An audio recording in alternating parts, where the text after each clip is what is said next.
Okay, can I get everybody's eyes at the front pretty, please? We are going to start a demo. So I need everyone's eyes up here and everyone quiet because I am recording also. So I'll just wait for everyone to be facing forward. This is some new stuff for you. It's very important that you understand everything because I don't want to have to teach it twice.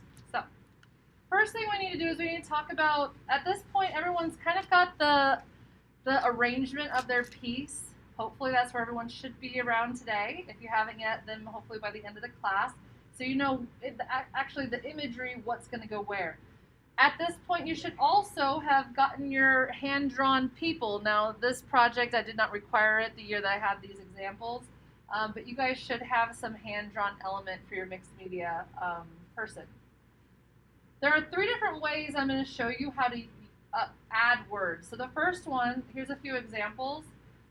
You can do kind of like the ransom note kind of vibe where you find little bitty words and letters and you tape them or glue them down. Do not tape, please don't tape. This one says, I'm obsessed with vomit. Oh. Now this one, both of these I think look really good with what they've done. Maybe this one right here is a little bit too close to his forehead. It might get in my way a little bit, visually speaking. But you need to think about these words as a part of your art and a part of the composition and a part of the flow. This one does a really great job with the composition. I wish I was a dancer. The wish is accentuated or more dramatic than everything else because it's in color. And so that took a lot of time to find the right size and the right shapes and colors that would vibe. This is one of the more time-consuming ways of doing words. This one says, I'm afraid of what I can't see. The colors look good. This person finds white words on black background. I'm terrified. I'll never be good enough. And then this one, I have low self-esteem. Which, what a great image, right? So those are some examples of kind of the ransom note. This one is using the typewriter, which I'm going to show you how to use in just a moment. Right now, the typewriter doesn't do the red very well. It's whatever is keeping it fastened firm. The red is like iffy at best. But you can see both of these have been done on white paper. But I'm going to show you today that you can choose something other than white paper. The white paper is a little bit jarring, so that might not jive with what you're doing. You cannot use cardstock in the typewriter, so you really got to find a thin paper that's the right color. But you could even like wash that with watercolor after you're done, okay? Now, the last option is to hand write it. Some of these are okay, none of them are great, okay?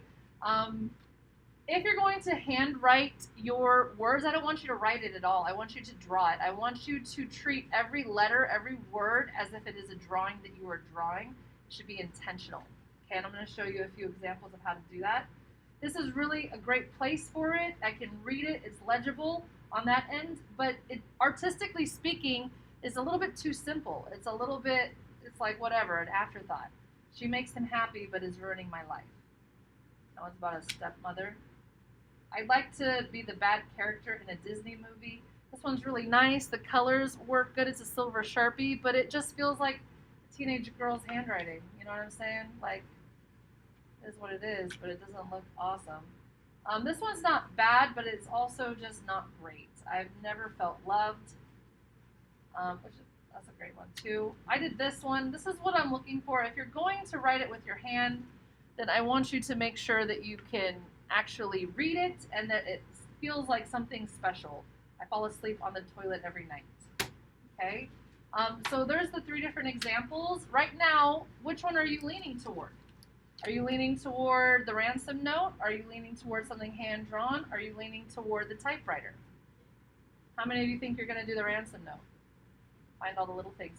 Now with this one, you're really, I don't need to do a demo on this. You just really need to make sure that you keep it organized and make yourself a little envelope and keep it all fast and secure. How many of you think you're going to be up for drawing your words? And that's the one that gives you the most control because you can really make it whatever size, and I'm going to show you how to measure. How many of you are thinking you're going to go typewriter? Typewriter is exciting and fun. There were a lot of you that did not commit to anything. Let's get into those now. This is the typewriter. When you pick it up, it is in a giant suitcase. There's a thin side and there's a big side. Usually, in most things in life, the small side is the top. That is not the case with the typewriter. The small side is the bottom. So I'm going to place that down. And there's like a little latch right here. You guys see that latch? So I'm just going to squeeze that in.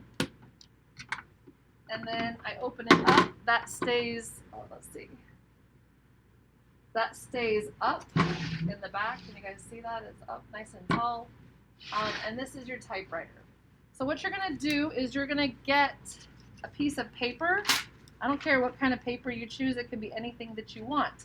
This is just a regular notepad. What you want to do is you need to realize that you're going to put it in upside down. Okay, so this is the top right here. So in order to get the top, I'm going to put the top in upside down, right behind this black wheel. Make sure that it's rather straight, and then I'm going to roll it toward myself. And I want it to go above this bar and put it underneath that bar. I can push this to the left to start, but if I want to get it right on that red line, then I can use the space bar here. I can also use this big arm, and that will allow me to go downward if I want.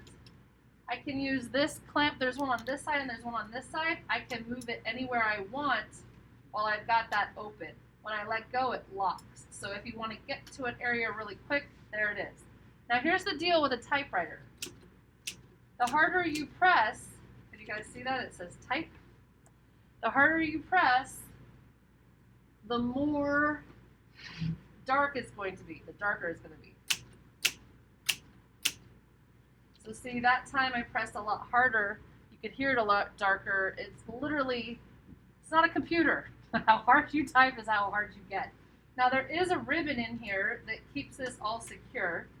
And you want to make sure that that's tight. If you have questions, ask me. You can see I got a little bit of red on there, but whatever. This thing's kind of broken and old. If you go to type two things at once, it will jam. Okay, you will not get either. So you really have to get, you can unjam it just by pushing it down. But you don't want to be like typing like you normally are used to typing really fast, because you have to wait for the mechanics of it to work. It has to go up and then it has to go down. So it's a slow process. Does that make sense to everybody? So if I want to go down, I just roll this. I can roll it up. I can move it this way and this way. Now there are certain things, I'm on all caps because somebody has pushed down the space bar. I can unlatch that and I can get lowercase. That's the word love. Oh, you can't see that. There you go. You can just hold the top one locks it. If you just want like your name first capital and then lowercase, I just spelled my name wrong. You can just use the bottom one. The bottom one goes up and down. Top one is caps lock. That's literally where caps lock comes from. Typewriters. Anybody got any questions about the typewriter? Now, you can do this with whatever kind of paper you want. I used lined paper, but you cannot do it with cardstock. Let's try it. I don't think it even goes through. You could like force it. I mean, it works. It's kind of like you gotta like jimmy it in there though. So if you're up for like some colored paper, but it's also gonna kind of roll your paper, but whatever. I also have like different graph paper over there. I have like this marbly paper. You can use whatever you like. Questions, concerns, thoughts, ideas? Okay, that's the typewriter. Now to put it away, if I'm like all the way over here, notice that when I go, let me zoom this out a little bit. When I go to close it, it's not going to let me close. You have to make sure that this is lined up. That's not quite lined up. There we go. Then you can close it, make sure it's latched down, and then it's safe and secure. Okay? Anybody that wants to use that, you just need to make sure that you put it away. So it belongs on the bottom shelf over here. And actually, why don't we just let it live here since someone sits here, and when you want to use it, you can come over and use it. I'll make sure it gets put out and back each day. Okay, so the last thing that we got to talk about today is how to actually glue your pieces down. I'm going to show you two different types of glue and maybe show you some things that you never knew. Samantha, can I have that that thing? Thank you. Okay. So I've got my paper here. The first thing about gluing is before you can glue, you must get my approval. I want a picture with the words, the person that you've drawn, and the composition. I want to be able to see it all. I want to approve it. And when I say go ahead and glue, then you know that you're going to be able to get the best possible grade that you can get at this point. Everybody following me? Once you are allowed to glue, you need to start with the background first. Okay? Now, the background usually is going to be your biggest piece of paper, not always, but usually. And so I'm going to show you how to use the rubber cement for this.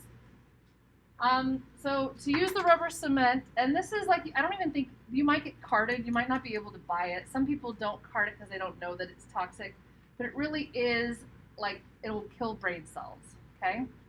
So you might, if you want to buy some for yourself, you might have to get your mom or dad to be with you. Now this is totally dry. When you're noticing that it's getting dry, just come and talk to me because I have a bunch of canisters to refill these. Let's see if I can do it without spilling.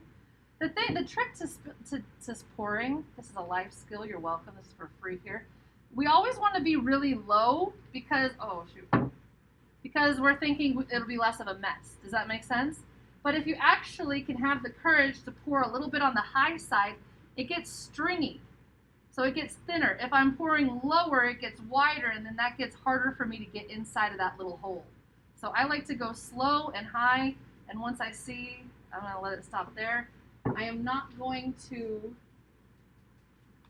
put the lid back on while it's wet like that. I'll get that off. I'm going to let that dry a little bit, and then I will relit it. Okay. So at this point, I can use the brush that's in there. These brushes, like, it's a lot less expensive to buy these in the tub, so please take care of the brushes. Don't, sometimes they break because they do, but like, take care of them pretty please. All right, so here's the deal. How many of you have used rubber cement before? Okay. The trick to rubber cement is that it goes on dry, okay? So let's say, for example, I'm gonna take this piece of paper and I want to put it right on there.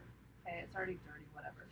I'm going to go ahead and everywhere I want a thin layer of rubber cement. And this rubber cement thing is already stinking dry, which is really annoying. But what that means is I want a thin layer because it has to be dry to put it down. The thicker you put it on there, the longer it takes to, oh, gross.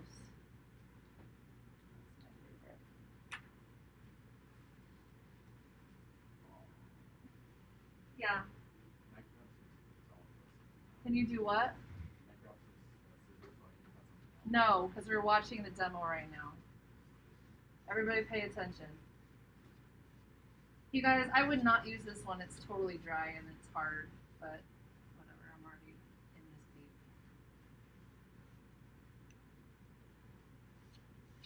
deep. Devin, why don't you go grab me a new one of these rubber cements? Yeah, where I showed you guys. So this would be going a lot faster if it wasn't already hard as a rock. But I just want to make sure that I'm putting this on the back of the page, I'm spreading it out, making sure it's everywhere. This is really thin paper, this might not be the best situation, but we're going to try it, whatever. Thank you, sir. I like this. It is kind of a nice smell, I'm not going to lie. Yeah. Okay, that's much better. All right, so now I can really thin it out, and that is really helpful because then that'll mean, but you don't want to work it. Once it starts drying, you'll start rolling it away. That's one of the beautiful things about rubber cement is that if you use too much, it just rolls away like it wasn't there. How many of you guys have ever put glue on something and it's gotten like the dirt from your fingers like stuck permanently on what you're gluing? It's the worst. All your little Cheeto teenage fingers. Oh, jeez. Okay. Now that's gonna dry. I'm gonna let that dry. Yes, I'm blowing your mind, okay? I'm going to also put rubber cement everywhere here. All the way to the edges.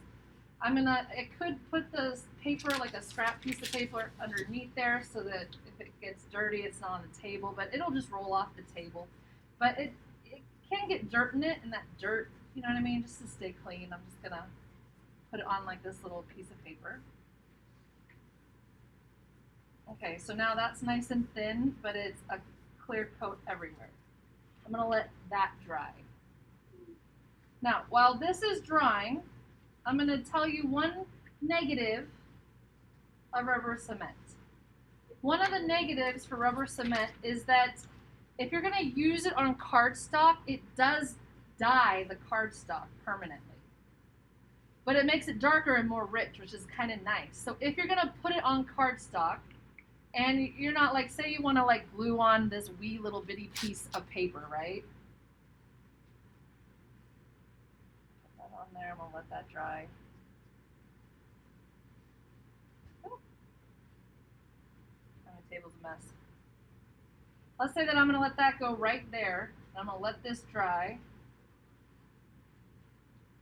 Notice as it's drying, can you see that it's darker in the area where it was wet?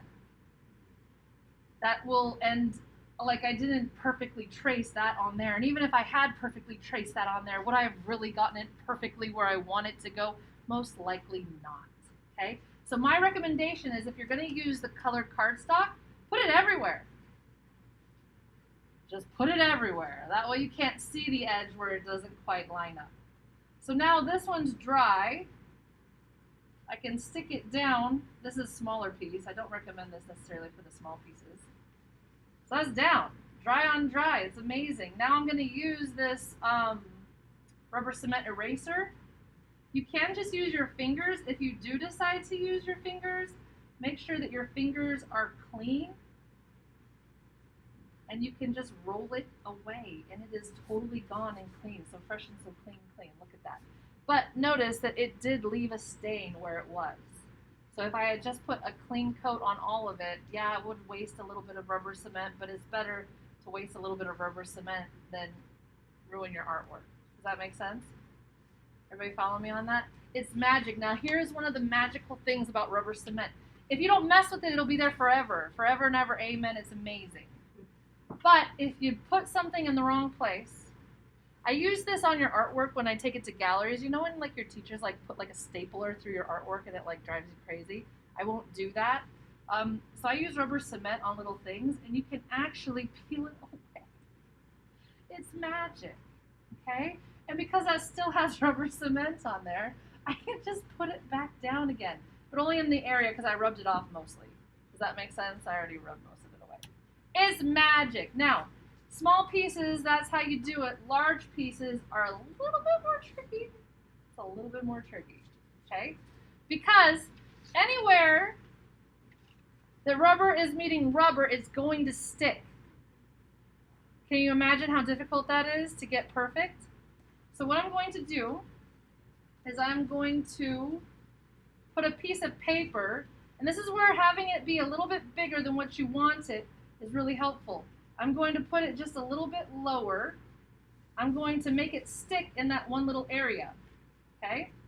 And then I'm going to pull this out just a little at a time, and just with clean fingers, I'm going to press it down. Look how nice and neat that is. That is so nice and neat. Now look what happens when you're talking to your friends and you forget to do that. What happens is you put it down crooked, and now it's down crooked, and it's dirty, and it's gross, and it's got all your like finger juices on it. That looks terrible. Okay? So does everybody see how important that little, now the kids will be like, oh, that's all right. I should say I could just, and then you peel it up, and yeah, technically it does work, but also technically you bent your paper. How are you going to get that bend out of there? So you can just, what you want to do is just leave like, maybe like a finger's width at a time. Get that nice and flat. Move that little paper a finger's width more. Get it nice and flat. I'm pushing it down. Move it a little bit more. So I just line up one side from the beginning, and then press it flat and press it flat and make it go farther. Now, even though I can see that wrinkle from where I messed up, it's still, look how much better that looks. I'm just doing one little bit at a time until I get it all the way down. Now, I'm going to take my pair of scissors and cut that out, and it's good to go. I'm going to do a horrible job, but you guys get the point, right? Any questions about rubber cement? It is not worth the time for rubber cement to do little bitty things. It's not worth it. It's really best for large pieces. Why do you think we don't want to use for a giant piece like this? Why would glue stick not be optimal? Devin? It makes like weird crinkles and soft spots.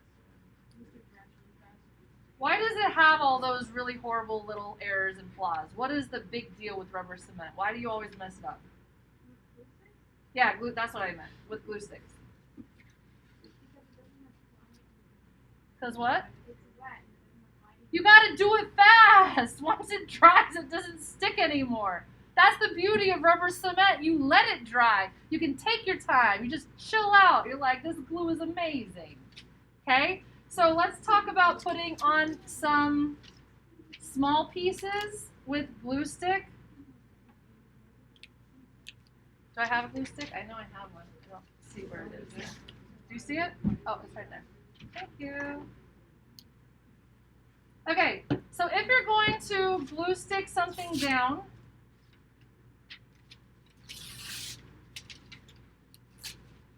look, it's my name. Spelled wrong. That's great. What I would do is I would have a piece of paper and I would move fast, kids. I would move fast. Make sure it's nice and purple. This little gunk right here, I would just get that off of there because that's going to create a thickness underneath there. Make sure it's nice and smooth. You don't have to press really hard, but you just want to move fast. I'm going to taper it in one area. I pick it up really quickly. That's the one area that doesn't have any glue on it. I'm going to get it down with my clean fingers, and I'm going to let that dry. A little bit of it squeaked out. I'm not going to touch it. It will dry clear. But if you touch it, all of your finger juices and dirt and oils and whatever you got on your fingers is going to end up in that little area. It's going to be dirty. Okay? Now this one little area, let's say I did it on purpose, so I had one clean area to touch. It's still flapping in the wind. That's no bueno. That's okay. What you're going to do is you're going to take from a magazine, the top front cover, just get a nice little corner off of there. You're going, because it's kind of glossy. Do you guys see how it's glossy on the cover? I'm just going to put some rubber cement on there, or some glue stick. I'm going to slide it under, hold it down with my finger, and pull it out, and now that's down. Okay, so you can do that for the area where you're attaching it, or if you accidentally, like, if you notice, like, oh man, that didn't really quite glue down, you can just slide that under there, pull it out, and you're good to go. That is totally down, and now it's dry. And even that dirty area that was on top is dry, and we're good to go. Now, I cannot press upon you how important it is to glue things down from back to front. Imagine that I wanted this circle to be underneath my name that says Linnea. Now I can't get it. Now you're like trying to cut out the perfect area to make it fit around there. You're like, it's supposed to go there. Oh, that didn't quite fit. And so you're trying to make it fit, and it's going to look horrible. Okay? So remember, we're gluing from background to foreground. Any questions? All right, so let's regroup here. This kind of glue, the glue stick, what is it best for? Small to medium pieces, whatever you have time. What is the Elmer's rubber cement best for? Like medium to large, okay? This goes on wet or dry? Goes on wet. Does this get applied wet or dry? Dry. You gotta, well, I mean, it's wet when you put it on, but you gotta let it dry before you glue things to it. What happens if you put it on, put something on it when it's wet? It'll stick initially, but then with humidity, it'll roll away. Has anybody ever used rubber cement before and you thought, oh, I'll just put it on and glue it? It eventually detaches. I did my senior project like that. No one in high school, we made like a CD cover, and all of it within like 2 weeks had peeled away because it was Tennessee and it was really humid. But if you put it on two sides, like even like this piece right here that has glue on it, it still has that rubber cement on there. If I put it down, it'll kind of stick. It's tacky. It's not going to let go right away. but it's not going to be permanent. It has to be on both sides. Any other questions? That was a good question. All right. What do you need to do before you're allowed to glue? You have to take a picture and get approval. All right, I'm done talking. Thank you for listening.